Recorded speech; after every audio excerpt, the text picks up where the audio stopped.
어떤 사람이 예수님께 와서 이런 질문을 했습니다. 예수님, 구원을 얻을 사람들이 많습니까? 적습니까?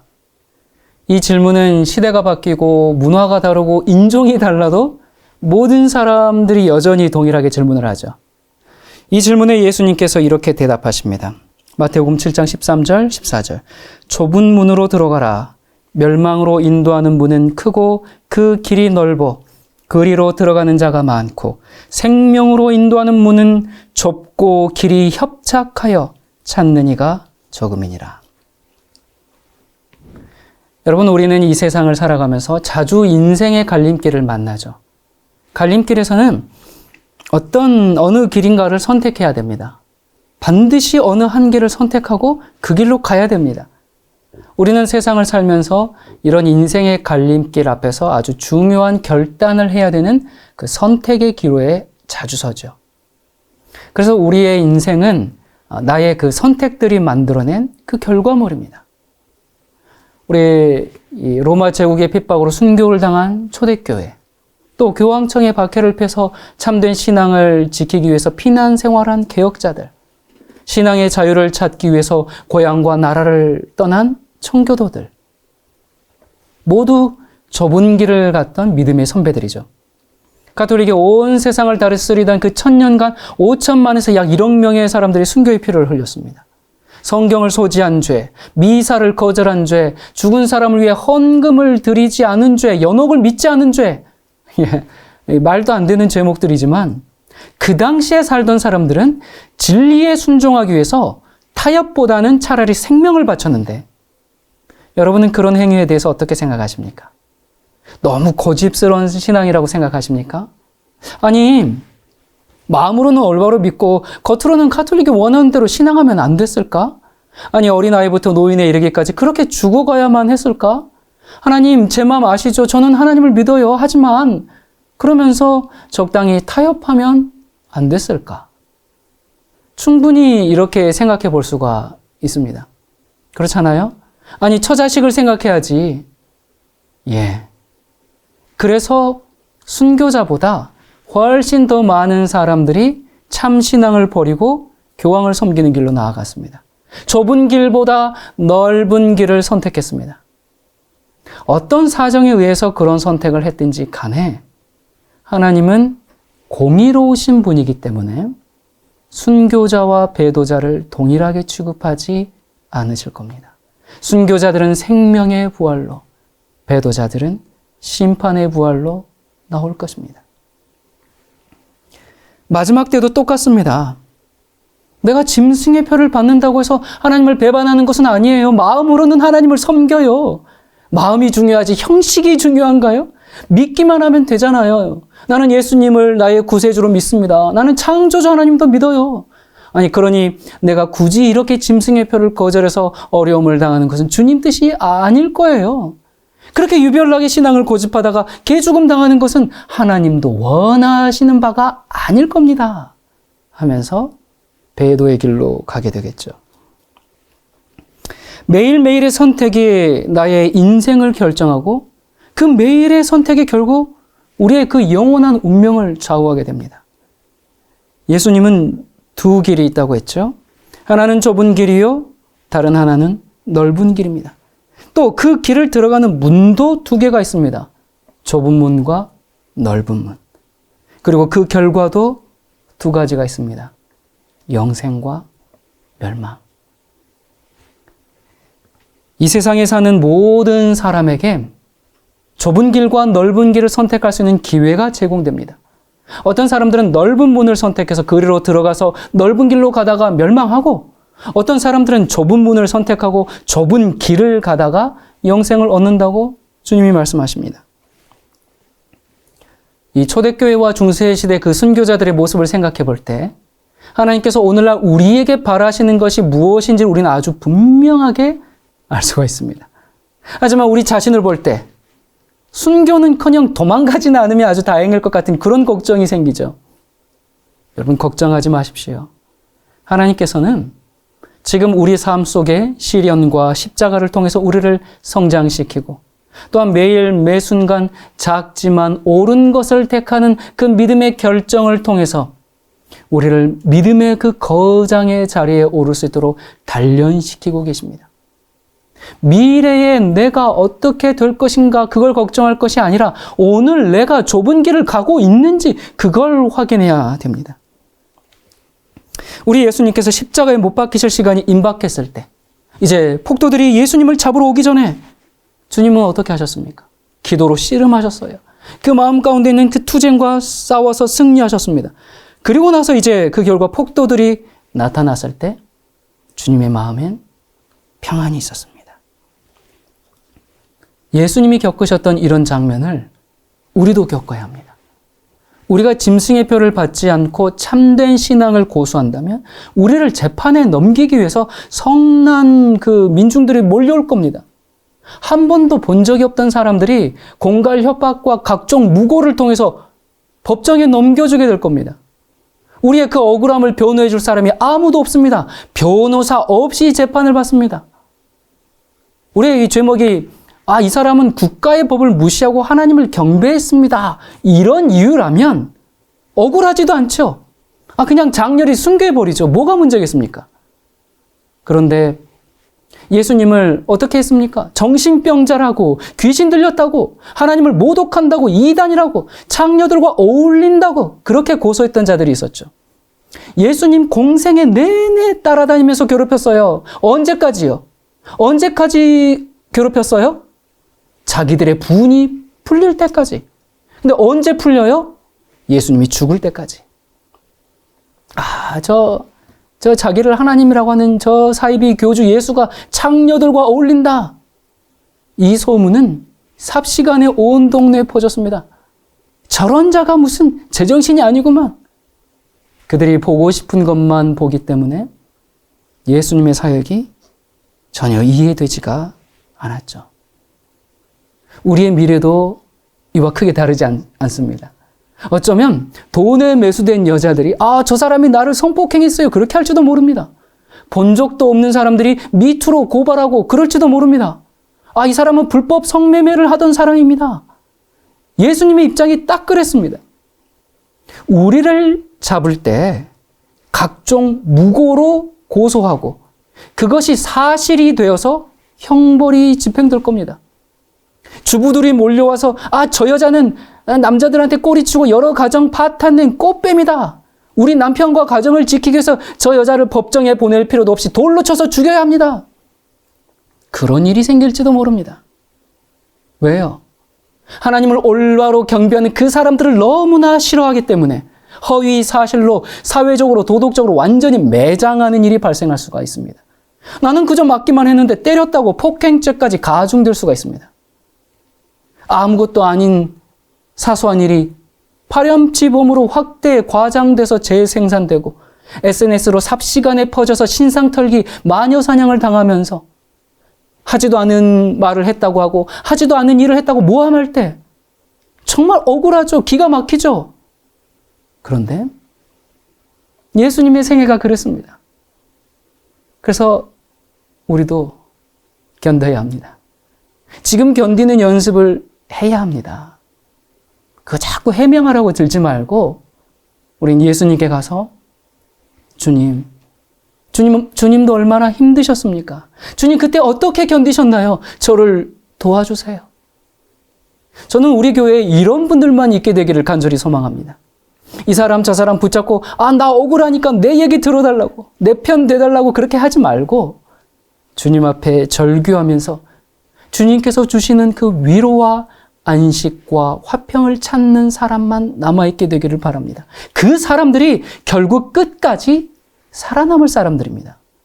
우리가 그렇게 되지 않으면 지금은 비록 교회 안에 어떻게 남아있는 것처럼 보일지 모르지만 결국에는 바람에 날려가는 쭉정이처럼 다 사라지고 말 겁니다. 이게 하늘 가는 좁은 길입니다. 여러분 그럴지라도 선택해서 가시겠습니까? 지금은 좀 망설여질지라도 이 시간 말씀이 마칠 때는 우리 모두 그 좁은 길을 선택하는 용기를 하나님께서 주시기를 간절히 바랍니다. 여러분, 우리가 그때 예수님께서 침묵하셨던 것처럼 자기를 변명하려고 애쓰지 않고 어떻게 하늘의 평안을 소유할 수가 있을까요? 우리가 오늘 예수님과 동행하는 삶이 어떤 것인지를 배운다면 우리 모두는 법정에서 두려움 없이 당당히 설 수 있을 겁니다. 어떤 억울함이나 무고에도 흥분하지 않고 나를 고소하는 저 성난 폭도들을 두려워하지 않고 그들을 맞이할 수 있을 겁니다. 예수님이 폭도들을 맞이했을 때 그 예수님 마음속에 간직했던 똑같은 평안을 가지고 우리가 환난을 맞이할 수 있을 겁니다. 여러분, 짐승의 표를 받지 않는 길은 좁은 길입니다. 인생의 많은 선택 중에서 가장 좁은 길을 선택해야 하는 일입니다. 목숨을 건 선택이기 때문에 그렇습니다. 우리는 짐승의 표가 아니라 하나님의 표를 받아야 되겠죠? 그런데 열심히 교회를 다니고 예수님을 믿노라고 공언하는 많은 신자들이 하나님의 표를 받지 못할 것입니다. 자, 그러면 저는 하나님의 표를 받을까요? 끝까지 가봐야 합니다.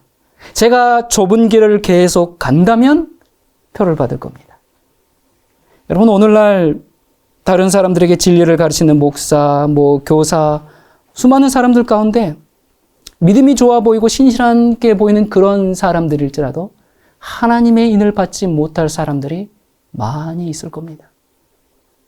진리의 빛을 가지고 있고 하나님의 뜻을 깨닫고 성경의 가르침을 이해하고 하나님의 그 지혜의 보화를 잘 알고 가르쳤다고 할지라도 그것은 지식일 뿐이죠. 거기에 합당한 행동을 하지 않고 믿음을 실천하지 않는다면 하나님의 인을 받지 못할 겁니다. 지식이 우리를 구원하지 않습니다. 많은 사람들이 저울에 달아보면 부족하다는 그런 선고를 받을 운명에 있으면서도 사람들이 자신의 현재 위치에 만족하면서 적당히 살고 있습니다. 여러분은 이대로는 안 됩니다. 사람들은 넓은 길을 선호하죠. 이 넓은 길을 선택하는 두 종류의 사람이 있습니다. 첫 번째는 믿지 않는 사람들이 선택하는 넓은 길입니다. 하나님을 믿고 살면 자기가 손해보는 삶을 살 것 같기 때문에 넓어 보이는 길을 선택하지만 실상 그 길은 괴로움의 길이죠. 사탄이 넓은 길처럼 보이게 만들어서 속이는 거죠.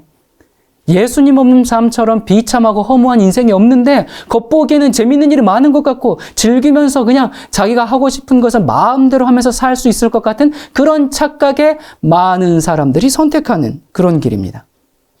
그리고 둘째는 믿는 사람들도 선택하는 넓은 길입니다. 예수 믿고 살겠다고 좁은 문으로는 들어왔는데 들어와서 넓은 길을 걸어갑니다.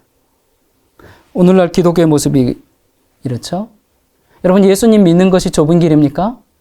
요즘은 그렇지 않은 것 같아요. 예수 믿으면 건강하고 장수하고 자녀의 복, 재물의 복, 명예의 권세 모든 것을 누릴 수 있습니다. 그렇게 광고하지 않습니까? 이게 무슨 좁은 길입니까? 어떤 분이 그러시대요. 믿는 친구가 얘기하기를 이 기독교인들은 욕심이 목구멍까지 찼다고. 세상에서도 잘 살고 천국까지 얻으려고 한다고. 여러분, 이게 믿지 않는 사람들이 교인들을 보면서 하는 생각입니다. 우리는 안 그런데 그들이 잘못 본 건가요? 사실 그렇지 않습니까? 교인들은 이 교회가 펼쳐놓은 넓은 길을 함께 가면서 즐거워합니다.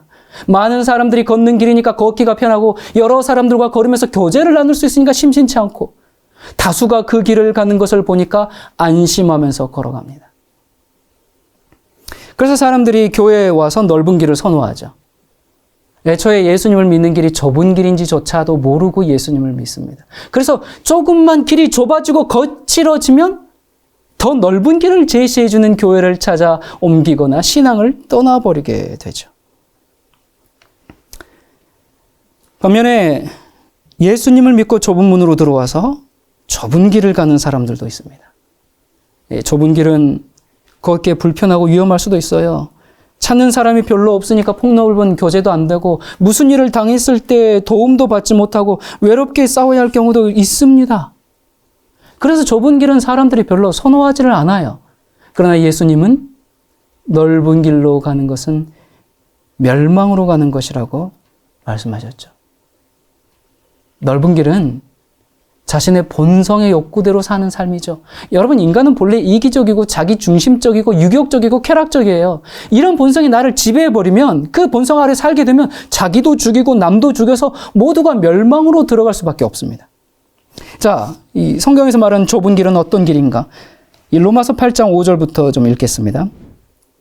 육신을 따라 사는 사람은 자신만을 즐겁게 하기 위해 살지만 성령을 따라 사는 사람은 하나님이 기뻐하시는 일을 위해 삽니다. 성령을 따라 살면 생명과 평안을 누리지만 육신을 따라 살면 죽음에 이르게 됩니다. 육신의 생각은 하나님을 대적하기 때문입니다. 육신의 뜻대로 산 사람치고 하나님의 율법을 지킨 일도 없고 또 결코 지키려 하지도 않습니다. 그러므로 아직도 옛날에 죄에 물든 자의 지배를 받아 육신의 욕망대로 따라가는 자는 결코 하나님을 기쁘게 해드릴 수 없는 것입니다. 여기 좁은 길은 옛 본성, 옛 자아, 육신의 욕망을 죽이고 성령을 따라 사는 길이라고 이야기를 하고 있습니다. 이어서 12절부터입니다. 그러므로 사랑하는 형제들이여, 육신이 어떠한 것을 요구하더라도 그것을 들어줄 의무는 조금도 없습니다. 만일 여러분이 육신을 그대로 따라간다면 여러분은 길을 잃고 장차는 멸망하고 말 것입니다. 그러나 성령의 능력으로 육신의 악한 행동을 깨뜨려 버린다면 여러분은 살게 될 것입니다. 성령이 이끄는 대로 사는 사람은 모두가 하나님의 자녀들이기 때문입니다. 멸망으로 가지 않고 영생을 얻기 위해서는 이러한 육신의 힘으로부터 구원을 받아야 됩니다. 죄된 인간의 본성대로 따라가지 말고 성령의 인도로 따라가는 그들이 곧 누구라고요? 하나님의 자녀라고요. 그 길은 좁은 길입니다. 본성을 거스려야 하기 때문에 힘든 길입니다. 그래서 인간의 힘으로 가는 것이 아니라 어떻게 가라고요? 성령의 능력으로 육신의 악한 것을 깨트리라고 말씀하고 있습니다. 우리를 돕기 위해서 성령은 항상 준비 완료된 분이시죠. 여러분, 사탄이 아무리 우리를 넓은 길로 오라고 유혹하고 미혹해도 마지막 시대 예수님의 증인들은 모든 것을 뿌리치고 살아남습니다. 이사야 4장은 우리가 살고 있는 이 현 시대에 대한 아주 예언적인 말씀을 많이 기록해 놨는데, 여기 보면 많은 사람들이 세상의 관습과 유행을 따르다가 그렇게 멸망해 가겠지만 거기에서 살아남을 사람들에 대해서 이야기하고 있습니다. 우리 앞에 다가오는 이 환난과 그 환난에서 구원하시는 하나님의 이 능력과 약속의 말씀이 여기에 있습니다. 읽어보겠습니다. 2절부터입니다. 그날이 오면 여호와의 새싹이 아름답고 영광스러울 것이다. 이스라엘 백성 중에서 살아남은 자들에게는 그 땅의 열매가 자랑스럽고 아름다울 것이다. 시온 성에서 살아남은 자들, 예루살렘 도성에서 남은 자들, 곧 예루살렘 도성에서 생존자의 명단에 오른 자들이 모두 거룩한 자들이라고 불릴 것이다. 바로 이 사람들이 살아남을 자들인데 그들이 어떤 사람들이라고요? 거룩한 자들입니다. 여러분, 거룩이 어떤 외적인 장치가 아니에요. 금식하고 기도 많이 하고 성경 많이 읽고 교회 생활 열심히 하고 헌금 많이 내고 그런 게 거룩 아닙니다. 거룩할 수 있도록 도움은 줄 수 있지만 예수님과 마음을 합하고 말씀대로 순종하며 사는 사람이죠. 자, 그런데 그 일이 있기 전에 무슨 일이 있어야 되는가? 4절부터입니다. 이는 주께서 그 심판하는 영과 소멸하는 영으로 시온의 딸들의 더러움을 씻으시며 예루살렘의 피를 그 중에서 청결케 하실 때가 됨이라. 여호와께서 그 거하시는 온 시온산과 모든 지폐 위에 낮이면 구름과 연기, 밤이면 화염의 빛을 만드시고 그 모든 영광 위에 천막을 덮으실 것이며 또 천막이 있어서 낮에는 더위를 피하는 그늘을 지으며 또 풍우를 피하여 숨는 곳이 되리라. 시온은 하나님의 성전이 있는 곳이죠. 마지막 시대 우리에게 적용하면 한때는 하나님의 교회로 명성을 날리던 곳들이 다 어떻게 됐다고요? 더러워졌어요. 그래서 하나님께서 그것들을 어떻게 하신다고요? 심판하시고 씻으시고 정결케 하시는 일이 있습니다. 자, 이러한 일과 함께 환란이 시작할 것인데 그때 하나님의 백성들은 아주 특별한 곳에 피하여 숨게 됩니다. 그 우리가 지금 어디 깊은 동굴을 하나 확보해가지고 환란의 때를 통과하는 것이 아니라 하나님께서 나의 더러움을 씻으시고 청결케 하시고 그래서 거룩한 자가 되면 그 다음에 어떻게 하신다고요? 여기서 지금 이사야는 이스라엘 백성들이 이 출애굽할 때의 그 역사를 상기시키면서 낮에는 구름기둥, 밤에는 불기둥으로 보호하시고 인도하신 그 하나님의 손길에 대해서 이야기했습니다. 이스라엘 백성을 그와 같은 방법으로 보호하시고 인도해서 출애굽하신 것은 마지막 날에 이 세상에서 탈출해서 하늘 가나안으로 인도하실 그 하나님의 손길을 상징하는 것으로 이야기했습니다. 우리에게 환란이 시작할 때 하나님의 백성들은 아주 특별한 보호를 받게 될 겁니다. 그래서 선지자는 6절에 이렇게 말씀했죠. 또 천막이 있어서 낮에는 더위를 피하는 그늘을 지으며 또 비바람을 피하여 숨는 곳이 되리라.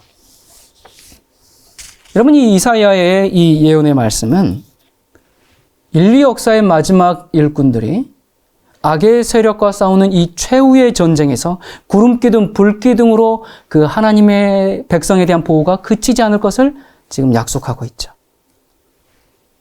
하나님의 백성들이 그러한 상황에서도 살아남을 수 있도록 길을 마련하신 하나님께 감사를 드립시다.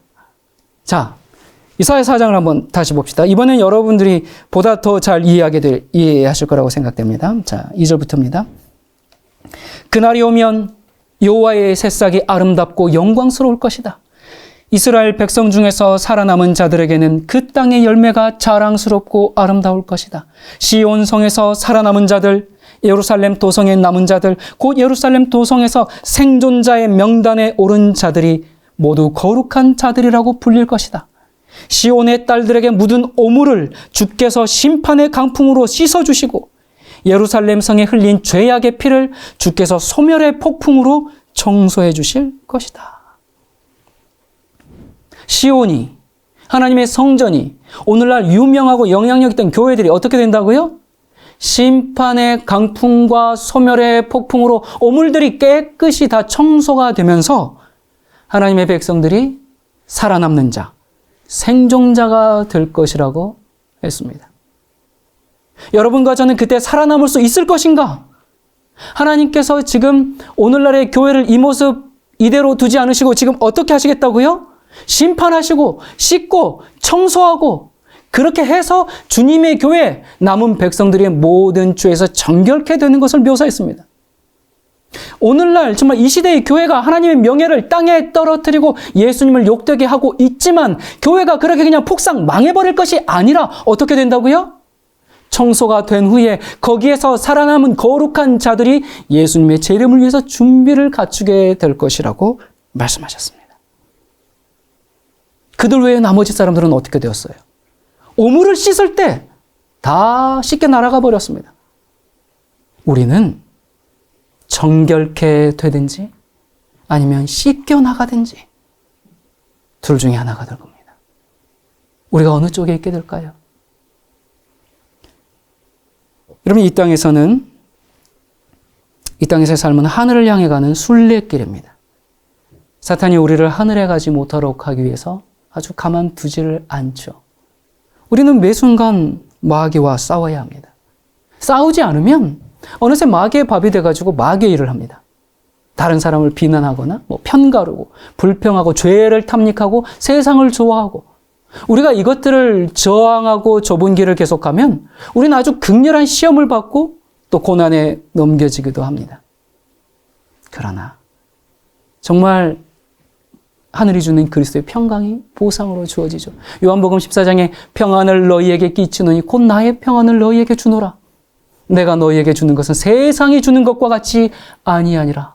너희는 마음에 근심도 말고 두려워하지도 말라라고 했죠. 하늘이 주는 평안이 무엇인지 맛보려면, 그것이 무엇인지 알려면 좁은 길을 가면서 십자가를 지는 경험이 있어야 합니다. 그런데 오늘날 우리 이 교인들의 이 삶이 그리스도를 위해 받는 고난이 무엇인지 그게 희미해져 버렸기 때문에 십자가의 이 참된 의미가 거의 잊혀져 버렸습니다. 여러분, 우리가 승리를 거두어서 결국에는 그리스도와 함께 그분의 보호자에 앉기를 원한다면 우리는 예수님의 고난에도 참여하는 자가 되어야 합니다. 우리가 안락한 방종의 길을 택하고 순종을 두려워하고 있는 한 우리의 믿음은 결코 확고해지지 않을 겁니다. 우리는 예수님의 그 평안이 뭔지 깨닫지를 못하고 승리를 통해서 주어지는 기쁨도 알 수 없을 겁니다. 좁은 길을 가야 합니다. 한 번은 많은 사람들이 오래전에 마차에 짐을 가득 싣고 여행을 떠났습니다. 이제 길을 계속 가다 보니까 가파르고 좁은 길이 나왔어요. 이 한쪽은 아주 깎아지른 듯한 그런 낭떠러지였습니다. 이제 여행을 계속할수록 길은 점점 좁아집니다. 점점 좁아지고 더 경사도 높으면서 가파릅니다. 그런데 이제 너무 길이 이제 좁아가지고 여행객들이 더 이상 마차에 짐을 싣고 이제 갈 수 없다고 결론을 내리고 이제 그 마차와 짐의 일부를 버리고 말을 이제 말등에 짐을 싣고 말을 타고 여행을 계속합니다. 그런데 가면 갈수록 길이 계속 좁아지네요. 이제 미끄러져서 절벽 아래로 떨어지지 않기 위해서 벽에 바싹 붙어서 갈 수밖에 없습니다. 그런데 그렇게 하다 보니까 이 말등에 실은 짐보따리가 이 벽에 자꾸 닿아가지고 절벽으로 떨어질 것 같아요. 그래서 사람들은 이제 절벽 아래로 떨어져서 아주 산산조각이 날까 두려워가지고 이제 이 보따리를 말에서 내려가지고 절벽 아래로 그냥 던졌습니다. 그리고는 이제 계속 말을 타고 가고 있습니다. 그런데 이제 길이 더욱 좁아지면서 이제 발이 이 벽을 찾고 이제 긁히기 시작합니다. 그래서 더 이상 말을 타고 갈 수가 없게 되었습니다. 그래서 결국 말을 버려두고 이제는 일렬로 걸으면서 앞사람의 발걸음을 따라갔습니다. 그렇게 가는데 밧줄 하나가 위로부터 각 사람에게 하나씩 내려왔어요. 떨어지지 않기 위해서 밧줄을 딱 꽉 붙잡았습니다. 근데 신기하게도 그렇게 걸음을 이렇게 갈수록 이 밧줄도 같이 움직이는 겁니다. 자, 이제 목적지가 거의 가까울 무렵에 길이 너무도 좁아지고 거칠어서 이제 신을 벗고 가는 것이 더욱 안전하겠다 그렇게 결론을 내려서 신을 벗고 갔습니다. 그렇게 가다가는 이제 양말도 벗고 가는 것이 더 안전하겠다 이렇게 생각돼서 양말도 벗고 맨발로 이제 여행을 계속했습니다.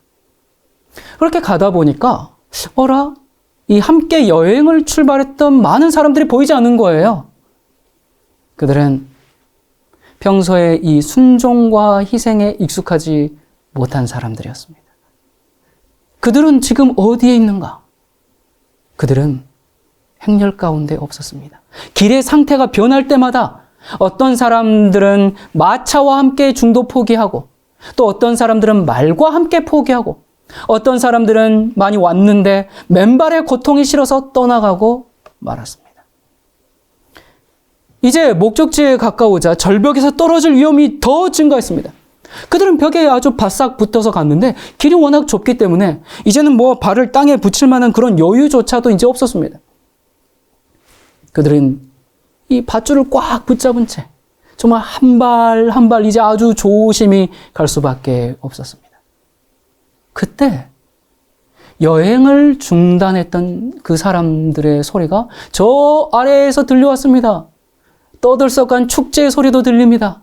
당장 돌아오라고 이들을 조롱하는 소리도 들리고 또는 그러다 죽어 그러면서 정말 염려하는 그런 소리도 들려왔습니다. 그런 얘기를 들을 때 마음이 흔들리기도 했지만 그럴수록 그들은 푯대를 향해서 좁고 험한 길을 계속 갔습니다. 밧줄에 매달린 채 위태위태한 길을 갈 수밖에 없었는데 앞으로 갈수록 이 밧줄이 더욱 튼튼해졌습니다. 길은 너무나 거칠어요. 그래서 그들의 발은 이제 찢겨서 이제 길은 핏자국으로 물들게 되었습니다. 하지만 핏자국을 볼 때마다 뒤에 오는 사람들은 앞에 간 사람들이 이 좁고 험한 길을 포기하지 않고 그 고통을 견뎌내면서 먼저 통과해 갔구나. 그 사실을 알고 용기를 내었습니다. 그들은 먼저 간 사람들이 있었으니까 우리도 앞으로 계속 나아가면 목적지에 도달할 거야. 그렇게 위로를 받았습니다. 자, 그런데 그렇게 계속 갔는데 그 좁고 험한 길이 목적지에 도달하기 전에 끝나버렸습니다. 앞은 이제 그냥 깊은 낭떠러지입니다. 길이 없습니다. 한 발자국도 전진할 수가 없습니다. 이제는 발 디딜 만한 것이라고는 아무것도 없습니다. 의지할 것이라고는 밧줄밖에 없습니다. 그들은 당황해서 어찌할 바를 모릅니다. 두려워서 목소리도 크게 내지 못하고 이마에서는 굵은 땀방울이, 등에서는 식은 땀이 흘러내립니다. 괴로운 신음소리가 입술에서 새어나옵니다. 무서운 투쟁이 그들 앞에 있었습니다. 돌아갈까? 그 먼저 돌아간 그 사람들이 옳았나? 많은 갈등이 일어나기 시작합니다. 그때 마음을 가다듬고 건너편을 보니까 저 멀리에 아름다운 평원이 펼쳐져 있는데 밝고 부드러운 광선이 그 평원을 비추고 있는 겁니다. 그 평원의 아름다움을 봤을 때 정말 그들은 이 세상에서 그런 영광스러운 것을 본 적이 없었습니다. 그러나 과연 이 상황에서 저기에 성공적으로 도착할 수가 있겠는가? 길이 없는데 어떻게 갈 수 있단 말인가? 더군다나 정말 의지하고는 이제 이 밧줄만 하나 끊어진다면 죽고 마는데 그들은 서로에게 외쳤습니다. 밧줄을 놓지 마라. 꼭 붙잡고 있어라. 우리의 유일한 희망은 이 밧줄에 전적으로 의지하는 것뿐이다. 우리가 험한 길을 오는 동안 이 밧줄은 내내 우리의 의지가 되었지 않은가? 하나님께서 밧줄을 붙들고 계신다. 그분께서 우리를 여기까지 안전하게 인도하셨다. 그러므로 우리는 두려워할 필요가 없다. 밧줄을 놓지 마라. 밧줄을 놓지 마라. 그들은 겁에 질려 있었지만 이 말을 반복하면서 절망하지 않았습니다. 그때 갑자기 각 사람의 밧줄이 움직이면서 앞에 있는 사람보다 한 사람씩 그 무서운 낭떠러지를 넘어서 건너편의 아름다운 땅으로 건너게 해줬습니다. 그들이 그곳에 착지할 때 그들은 하나님을 찬양하는 승리의 함성을 들었습니다. 그것은 완전한 행복이었습니다. 여러분, 이 밧줄을 붙잡고 하늘에 들어간 이 사람들의 얘기가 우리들의 얘기가 되기를 소망하십니까? 어떤 사람도 내가 처한 환경과 형편이 힘들기 때문에 나는 그리스도인 생애를 살 수 없어요. 난 좁은 길을 갈 수 없어요. 내 상황은 절망적이에요. 그렇게 말할 필요가 없습니다. 그리스도의 죽으심으로 말미암아 우리를 위한 충분한 준비가 이루어져 있습니다. 예수님의 밧줄은 언제나 우리의 도움이 되십니다. 믿음으로 우리가 그분을 부르기만 하면 주님께서는 우리의 탄원을 듣고 응답해 주시기로 약속하셨습니다. 여러분은 지금 하늘 가는 순례길을 가고 있으십니까? 혹시 중도에 포기하지는 않았습니까? 하늘 가는 길이 그렇게 좁은 길만 있는 것은 아니야. 그러면서 자신을 위로하고 정말 이 골짜기 밑에 있던 사람들 중에 한 사람이 되어서 그 좁은 길을 가고 있는 사람을 혹시 비웃고 있지는 않습니까? 여러분, 우리가 이 예수님을 믿는다는 것과 예수님을 따른다는 것은 별개의 것이 아닙니다. 그런데 대부분의 이 신자들이 예수님을 믿는데 따르지를 않습니다. 주님 믿습니다 하면서 신앙 고백은 하는데 이상하게 그 고백이 예수님을 따르는 신앙생활로 이어지지가 않습니다. 여러분, 좁은 문으로 들어왔습니까? 좁은 문으로 들어온 사람은 좁은 길을 걸어가야 합니다. 그런데 들어와 놓고는 겁이 나서 걸어가기를 싫어해요.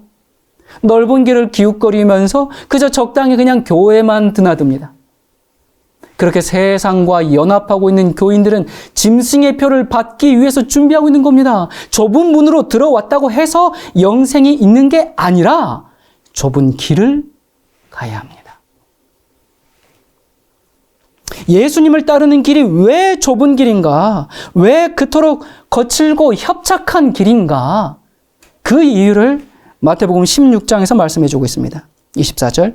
이에 예수께서 제자들에게 이르시되 아무든지 나를 따라오려거든 자기를 부인하고 자기 십자가를 지고 나를 쫓을 것이니라.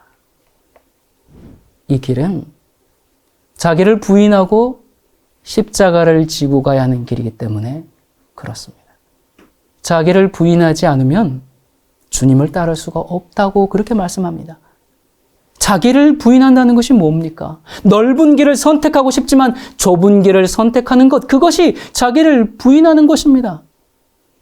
우리 속에는 부패한 옛 본성이 아직도 자리 잡고 있죠. 우리 안에 옛 자의 소욕이 그대로 날뛰고 있죠. 이런 것을 죽이는 것이 자기를 부인하는 것입니다. 로마서의 사도 바울이 얘기했던 것처럼 나의 옛 사람을 십자가에 못 박는 것, 이것이 바로 자기를 부인하는 것입니다. 적당히 편안한 신앙생활을 선택하지 않고 손해보더라도 순종의 길을 선택하는 것이 자기를 부인하는 것입니다. 이렇게 자기 부인을 하면 세상에 살고 있지만 세상에 속하지 아니한 그 하나님의 자녀다운 차별성을 드러내기 위해서는 정말 혼자 외롭게 길을 걸어가야 할 때도 있습니다. 고독한 길을 선택해야 할 일들이 너무나 자주 일어납니다. 불이익을 감수해야 합니다. 어떤 때는 핍박을 당할 수도 있습니다. 또 많은 사람들이 다 속이면서 자기의 유익을 추구하는데 너무 정직하게 하다가 망하는 것이 자기를 부인하는 길입니다. 악하고 음란한 시대에 하나님의 자녀답게 신앙생활을 한다는 것은 정말 피 튀기는 싸움이나 다름이 없습니다. 여러분, 이게 쉽습니까? 이거 쉬운 일이 아닙니다. 절대로 쉬운 게 아닙니다. 이 악한 세상에서 우리가 하나님의 거룩한 자녀로 산다, 이것이, 이 좁은 길을 간다는 것이 벅차게 느껴질 때도 있습니다. 그러나 자기를 부인하는 이들, 하나님 앞에 자신을 낮추고 진리를 순종함으로 자기의 영혼을 정결하게 하는 자들, 이 사람들은 그들의 이마에 하나님의 인을 받기 위하여 준비하고 있습니다. 법령이 내리고 사단의 인과 하나님의 인이 쳐질 때 그들은 하늘의 인을 받고 살아남을 겁니다. 여러분, 참 어려운 시대가 우리 앞에 다가오고 있습니다. 오늘 우리 모두에게 예수님을 따르는 그 좁은 길을 선택할 수 있는 기회가 아직 있다는 데에서 얼마나 감사한지 모릅니다. 세상 사람들이 다 가고 있는 그 길을 버리고 대부분의 신자들이 가고 있는 그 길에 휩쓸리지 않고 예수님이 인도하는 그 좁은 길에 우리가 들어섰다는 것은 큰 은혜고 기적입니다. 하나님의 이는 세상을 사랑하고 불의하고 다른 사람을 괴롭히는 그런 사람들의 이마에는 결코 처지지 않을 겁니다. 근거 없는 소문을 확산시키고 자기가 하고 싶은 말을 다 함으로 다른 사람에게 상처를 준 사람들의 이마에도 처지지 않을 겁니다. 한동안은 자기들이 원하는 것들을 뭐든지 다 하는 것처럼 그렇게 보이겠죠? 좁은 길을 포기한 사람들은 쾌락과 즐거움을 누리고 배도한 종교 세력과 연합해서 승리를 얻는 것처럼 그렇게 보일 겁니다. 오직 적은 무리인 남은 무리들은 대중들로부터 비난과 조롱과 오해와 멸시를 당하게 되지만 이 모든 것이 풀어질 날이 있습니다. 사단의 성품을 지닌 모든 자들을 하나님께서 심판하시고 고난당하는 하나님의 백성을 구원하시려 주님께서 재림하실 겁니다. 우리가 세상으로부터 어떠한 미움을 받고 있든지 우리 예수님께서 나를 그 고난의 자리에서 구원하실 수 있는 능력을 가지셨다고 하는 것을 여러분 믿으십니까? 아멘. 그리스도의 고난이 우리에게 넘친 것 같이 우리의 위로도 그리스도로 말미암아 넘치는도다. 우리의 구세주 예수님께서 우리는 갈 수 없는 길을 우리를 위해 먼저 가셨습니다. 그리고는 이제 우리도 갈 수 있게 만들어 놓으셨습니다. 이제 십자가를 붙잡고 핏자국으로 물들은 예수님의 발자취를 따라서 하늘로 가는 좁은 길을 걸으라고 하십니다. 예수님의 이름 때문에 억울한 일을 당하고 조롱과 매를 맞을 때 어떻게 하라고 하셨어요? 기뻐하라. 이 얼마나 귀한 특권을 우리가 가지고 있습니까? 여러분, 지금은 우리가 좁은 길을 선택할 시간입니다. 준비할 시간입니다. 내가 지금 하고 있는 일들, 하나님이 기뻐하시는 일인가?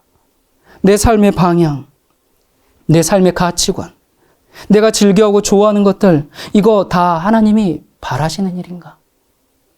내가 하고 있는 말들이 주님의 영광이 되는가? 아니면 다툼과 분쟁을 일으키고 내가 말하고 난 그 자리에는 악취가 남는가?